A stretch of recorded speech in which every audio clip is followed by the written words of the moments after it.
Aziz tomoshabinlar, assalomu alaykum, hurmatli kuzatuvchilar.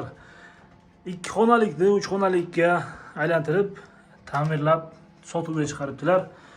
Xo'p, mana shu eshikdan kirib kelamiz. Eski g'ishlik donlar bo'ladi. 3-qavatda 2 xonalik hujjat bo'yicha 3 xonalikka aylantirganlar. 6 metrlik balkoni bo'ladi. Skvoznoy planirovka, eski domlar. Hududimiz Shota Rustaveli, 1-maktabni atrofidagi domlar. Xo'p, kirganimizda o'ng tarafda bitta xonamiz, buni yotoqxona qilib ishlatgan ekanlar. Xo'p, mana shu videoda ko'rinadigan hamma narsa qolar ekan. Derizamiz Akvaplast 2 qavatli oyna. Xo'p, to'g'rimizda kiraverishda chap qo'lda birlashgan sanuzel bo'lar ekan, ana. Xo'p, mana eshikimiz ham bor. Xo'p, ichki eshiklar mana bu yoq Akfa ekan, boshqalari MDF dan turibdi. To'g'rimizda mana ovqatlanish zonasi qilganlar hamda oshxonani balkonni yarmiga chiqarganlar. Bu yerda ovqatlanish zonasi qilibdilar. Televizorni shu yerda qo'yib qo'yamiz. Ugalogamiz bor. Bu ham Akfa alyumindan ekan eshiklari.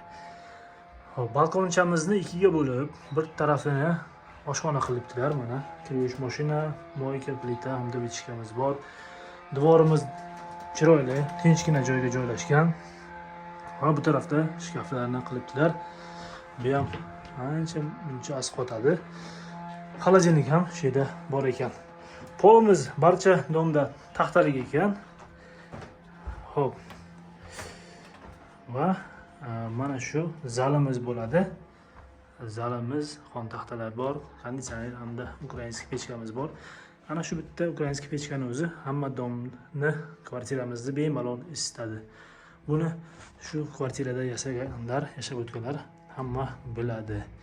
Ikkita ko'p bo'ladi, ikkita pechka. Bittanisini o'zi yetadi. Xo'p, balkonni yarmini yana bitta yotoqxona qilibdilar. Buni bolalarga yotoqxona qilib beramiz. Mana dars qilish uchun ham joy bor ekan. Hozircha vaqtinchalik ko'rpa-to'shakni shuga qo'yganlar bu tarafda. Shkaf desam, yo'q, shkaf emas ekan. Shkafni endi mana bu yerga polkachalarni yasab bersak bo'ladi. Juda tinchgina joyga joylashgan. Shahar markazidan bo'ladi. Lekin nimasi ma'qul? Mana shu domning o'zidan maktabgacha, undan bog'chagacha piyoda bo'lsa bo'ladi. Katta ko'chaga chiqmaydi. Xavfli deydi ko'pchilik. Katta ko'chaga chiqsa agar, yo'q, katta ko'chamiz ancha uzoqroqda. Bu tarafimiz Gagarin, bu tarafimiz 8-mart ko'chasi hamda bu tarafimiz Shota Rustaveli ko'chasi bo'ladi. Ana shu tarafda joylashgan pishirishdan qilingan 5 qavatli domlar. 3-qavatida o'rtada joylashgan 2 xonalikni 3 xonalikka aylantiribdilar. Umumiy maydoni 50 kvadrat bo'ladi. Narxini $49,500 deyaptilar. Yana savdosi bor ekan. Qiziqqanlar zudlik bilan aloqa chiqamiz. Juda ajoyib variant deb o'ylayman.